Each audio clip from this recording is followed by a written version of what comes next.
to be fun. This is going to be very fun. I'm looking forward to this quite a bit. This has been something I've wanted to do, just like overhauling all of this for so long. So I'm very excited.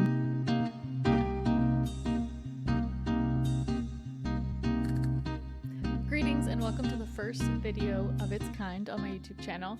We are calling these the branding case study videos, and the purpose of these videos is to really show you the entire project from when the client contacted us to their branding presentation video, to the adjustments and edits that they asked for, all the way through to the final branding guides.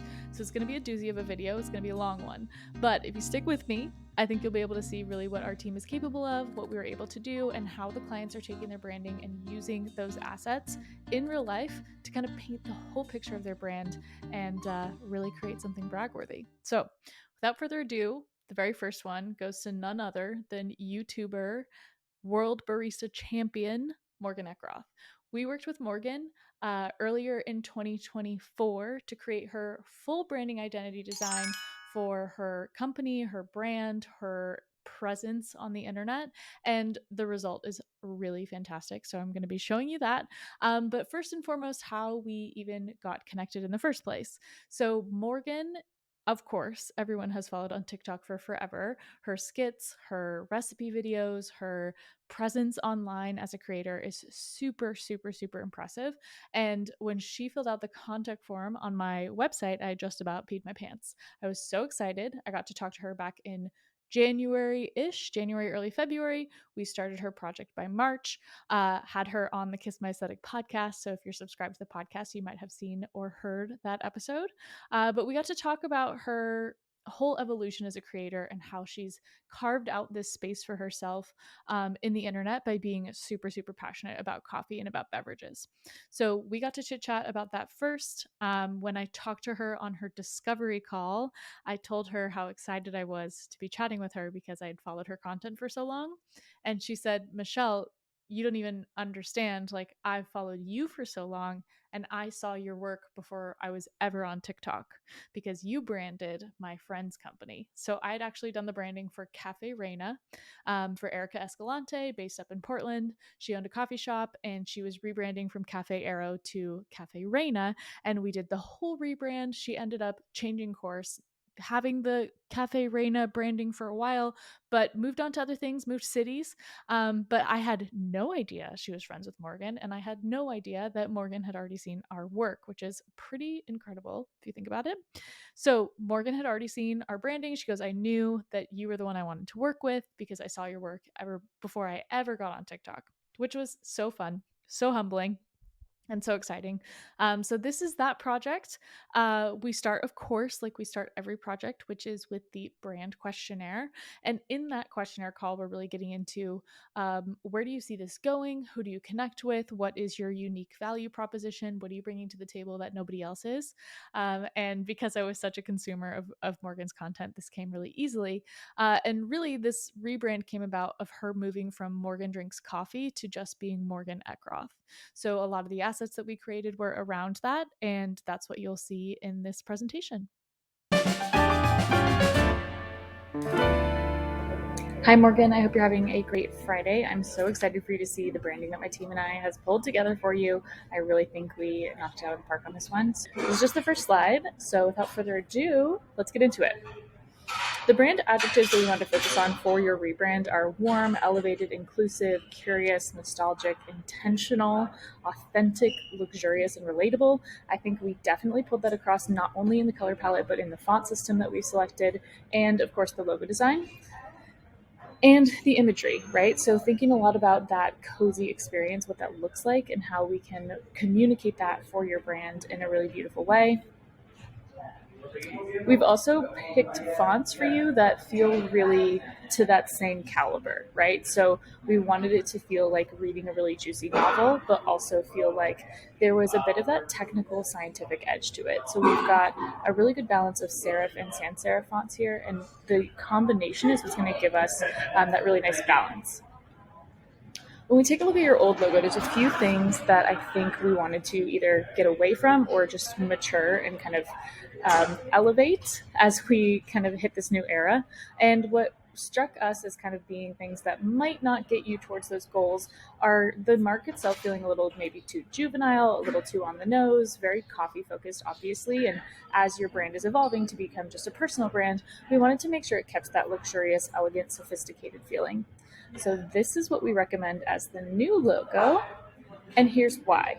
I wanted to really bring in that technical, scientific, artistic, innovative craft feeling that you have through not only your content, but the type of beverages that you make.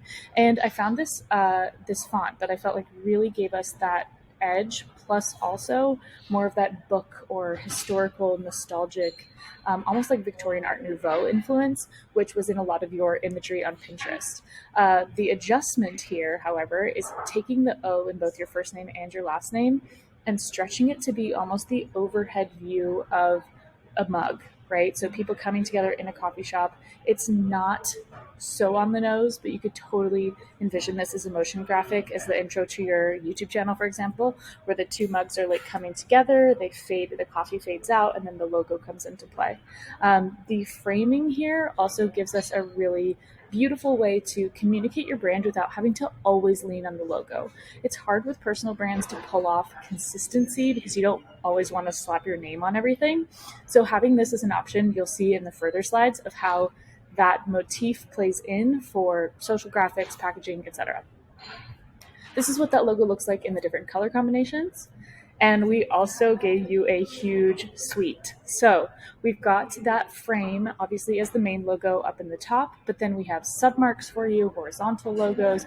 We've got them built out with your established date, with your city, with Portland, Oregon. We've got coffee connoisseur, but I also liked the idea of playing with a pseudo tagline that was like curiosity, creativity, and community, because I think that really encapsulates the content that you are creating. We can absolutely workshop these and make these what you want them to be. So this slide is totally subject to change based on what you want that secondary text to be. I also like that we have the option of having your first name different from the last name, just to kind of bring it a little more friendly and a little less professional in a sense, not sacrificing the professionalism, but it just feels a bit more casual to have a title casing for a first name. So we have that in your arsenal as well.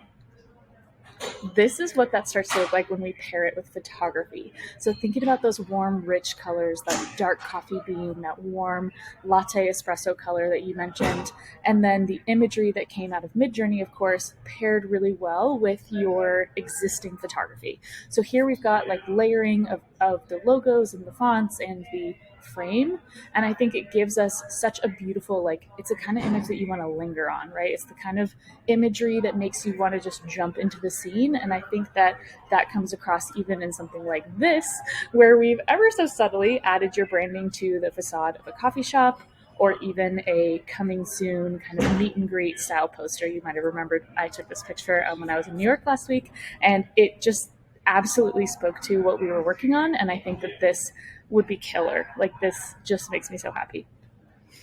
Thinking about how that evolves to print and merchandise and things like that, I know that might be a little bit beyond what your immediate needs are, but thinking about if you're hosting any kind of event, like the branded coffee cups and the sleeves and the bags and even down to the napkins with some kind of personal note, I think is really nice. Obviously, you've got this stellar photography to work from, so that would be the first place to go. But all the way through to different books or packaging, I think it would be so fun to have your signature drinks as almost like a make-at-home kit, an expansion on what you've already got within your branding, as well as like mugs or different branded subscription box type stuff. We do this with some of our other clients, and they're super, super successful.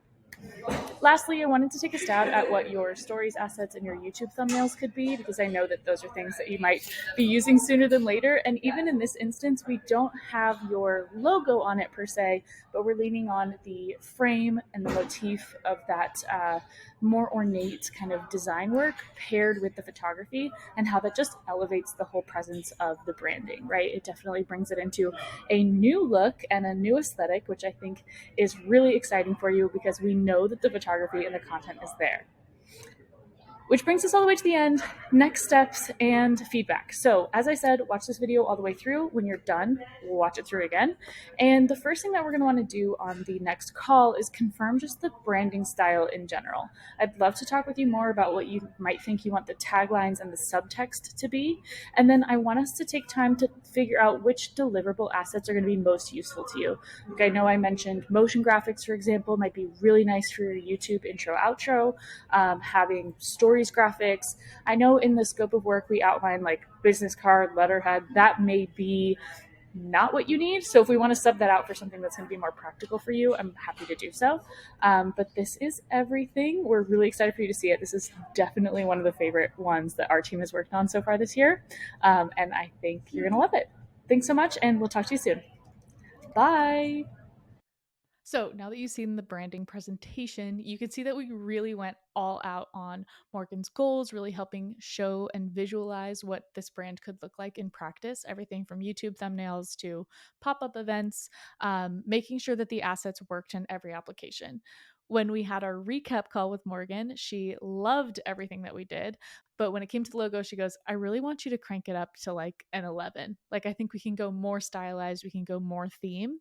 So between the initial branding presentation and now the final branding guides, you'll notice that some of the logo assets are different in that they include a lot more flourishes, a lot more detail, a lot more just depth to them than in the first draft. So we're going to go through that branding guidelines together. Okay, so now you can see the actual branding guidelines that we created for Morgan. As I mentioned, that first logo page, way more detail, way more depth, way more line work, adding to the intricacy and level of care and detail that she takes to her projects. This is kind of her hero image logo, not to be used everywhere, but can be used on choice materials to really bring that style forward. In the brand guides, we always like to lay out the table of contents, of course, to give you a sense of what's in it. This is a big, long, juicy document, and you'll see that kind of come through in the brand blueprint. So starting with your mission, vision statement, all of the brand adjectives, getting those spelled out. And defining the aesthetic, really important to Morgan's project was making sure that we had that meticulous craft coffee feeling. The visuals are giving that sophistication. There's a sense of refinement. It's warm and plush, but it also feels like cozy neighborhood in a sense. But showing up as more of your scientific fantasy novel, getting stuck in a really good book, the cosmos. Like there's a little bit of a science fiction bend to it, which I think makes it different and unique, and really talking about craft and really talking about ingredients and sourcing and the technicality and the science that's involved with that level of beverage craftsmanship. As we move into photography guidelines, I wanted to make sure that Morgan had notes on how to grow this brand with her. So, thinking of settings, thinking of objects, and thinking of feeling, we have Moody Library, Decadent Drinks, and Community Cozy as the three main photography guidelines for Morgan's rebrand. Making sure that she leans into those in her portraiture or in her brand photography. She already does this so naturally already. But having those details that pull that branding forward is really important for this project. And it came across really nicely in the branding guides. For the color palette, we have a similar attention to detail here. So we wanted to make sure things were moody and dark and had that richness to them while still having the enough contrast to be light and engaging and really kind of pull you in. So having those classic coffee colors was a must, but balancing them with the teal and the forest green and the more slate color really gave us a good sense of balance throughout the brand. The font system as well was talked about in the brand presentation, stays the same through the brand guides. And what we did include here in the logo design portion was all of the usage for the branding. So figuring out when the embellished logos are being used over the main logo design, the submark design, the logo variations, and then all the way through to patterns, icons, and GIFs. So we didn't have these fleshed out in the initial brand presentation because we wanted Morgan's confirmation on all of these things, of course, before we continued. But we came up with an icon set that's really unique to her brand and uses a lot of similar motifs of the glassware and the layering and the textures that she has in her photography, but used in a stylized icon. Those are mimicked as well in the motion graphics. So having icons that she can use that are proprietary to her, that build community with her audience, like the Eat the Puck GIF. After watching Morgan for so long and her stories, I knew that we had to include that one. And then almost this like refrigerator magnet poetry, if you remember those, your friendly internet barista kind of moving through screen, which I think are really effective and again continuing to tell the story of the brand, and giving her something that's just hers that other brands aren't using is really nice. The patterns as well are a way to extrapolate on the brand values. So, creating this like houndstooth herringbone pattern to use as a background element on websites, social, email, etc., and then balanced with a more artsy geometric and a swirly pattern. These three, used sparingly, of course, but used interchangeably, have a nice way of pulling through the brand feeling without having to always lean on color, always having to lean on logo or photography. The brand experience, as outlined in the initial presentation, is also included in the brand guides to just really give a sense on how everything comes together. And then we had to keep showing how the brick and mortar takeovers were going to look because it was too good. Including the social collateral is something that we love to do in the brand guides because it gives a really clear sense of how the elements are to be paired with each other. So you may like lean into some other elements on Canva, for example. We include all of these as Canva templates, so they're totally available to use for our clients by the time they finish the project. But having these line detailing frames, using ways to layer the text, layer the colors, add supporting text, it's a really nice way to continue the brand without having to plaster the logo on everything. So I think that's a really nice note here, is to show how stuff comes together when you're not just slapping the logo on it. And that all kind of gets wrapped up in the brand guide. That should pretty much do it. So from the initial presentation all the way through to the end of the branding, what we have is a really consistent look that Morgan can rock with for a while, right?